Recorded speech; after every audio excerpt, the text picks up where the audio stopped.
Board exam start होते ही घर वालों को रोकना टोकना स्टार्ट हो जाता है, जैसे पूरे दिन पढ़ाई करना, फोन को हाथ न लगाना। लेकिन आजकल की पढ़ाई ज्यादा फोन पर होती हैं। लेकिन हमारे जैसे लड़के जिन्हें स्टडी में बिल्कुल भी इंटरेस्ट नहीं होता, बस हमारे जीवन में एक पर्सनल रूम के अंदर वाईफाई लगा हो, बस फिर तो लाइफ सेट। अगर ये ना हो हमारे जीवन में तो हमारे जीवन पूरा झंड है। हाँ, तो मुझे मेरी मम्मी ने बाहर जाने से मना कर दिया। उनका ये कहना था अगर मैं बाहर जाऊंगा तो आवारागिरी करूंगा और मुझे पढ़ाई में बिल्कुल भी मन नहीं करेगा। साला इसका क्या मतलब होता है मेरी प्यारी मम्मी? अगर मैं बाहर भी नहीं जाऊंगा, आवारागिरी भी नहीं करूंगा, साला फिर भी मुझसे घर पे पढ़ाई नहीं होगी। नो नेवर नको। लेकिन एग्जाम से पहले मेरी मम्मी ने बाहर जाना मेरा बंद करवा दिया। लेकिन फिर भी मेरी उम्मीद नहीं टूटी, क्योंकि मेरे पास टीवी था, मेरा प्यारा टीवी।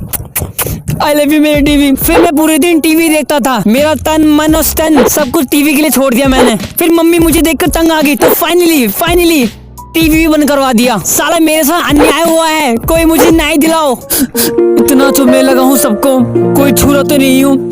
जितना मेरे को बताते हैं मेरे बारे में उतना बुरा तो नहीं हूँ। अब मैं सोच रहा था आखिर मैं करूँ तो करूँ क्या। फिर मेरे दिमाग में नाइट स्टडी करने का आइडिया आया। मेरे एक दोस्त था जिसका नाम था गोलू। वो पढ़ाई में बड़ा intelligent intelligent.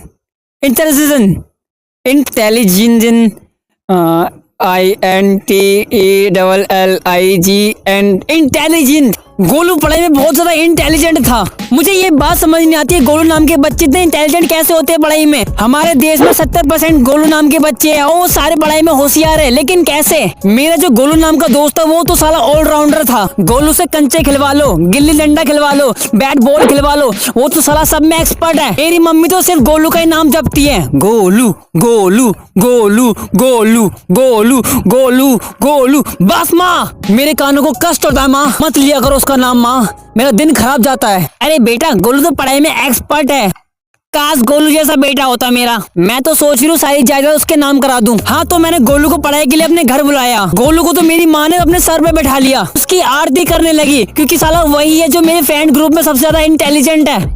I hate Golu, साला मैं बहुत जेलस होता हूँ। तो हाँ, तो गोलू और मैं जैसी स्टडी करने के लिए बैठे, गोलू ने मेरे सामने पूरा सिलेबस रख दिया। सिलेबस देखते ही मुझे मिर्गी का डोला पड़ गया। मैं सोच रहा था गोलू को लात मारे घर से बाहर निकाल दूं, क्योंकि मैंने सिलेबस देखते ही गिव अप कर दिया। गोलू ने मुझसे पूछा, भाई तूने कितना सिलेबस कंप्लीट किया है? साला गोलू मेरी आंखें देखकर समझ गया कि मेरा फ्यूचर बर्बाद है। फिर गोलू मेरे पास आके बोला, भाई तू तो बर्बाद है। हाँ सही बात है। अरे भाई यार, तू कितना खुशनसीब है यार, तुझे अगले साल दोबारा 12th करने का मौका मिलेगा यार। बस मेरी जिंदगी की माँ बहन होने वाली थी, क्योंकि जिस टाइम मुझे पढ़ाई करनी चाहिए थी उस टाइम तो मैं दोस्तों के साथ चिल आउट कर रहा था।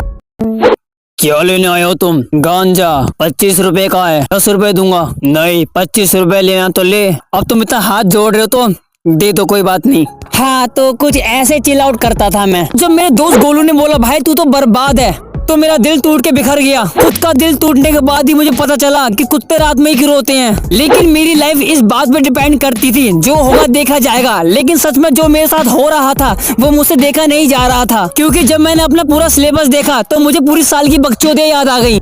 फिर मैंने सोचा कि सही गलत देखा जाएगा, मुझे तो आंसर शीट भरने से मतलब है। फिर साला मैंने ठान लिया कि हिस्ट्री के पेपर में अपनी 4 गर्लफ्रेंड की कहानी लिख दूंगा।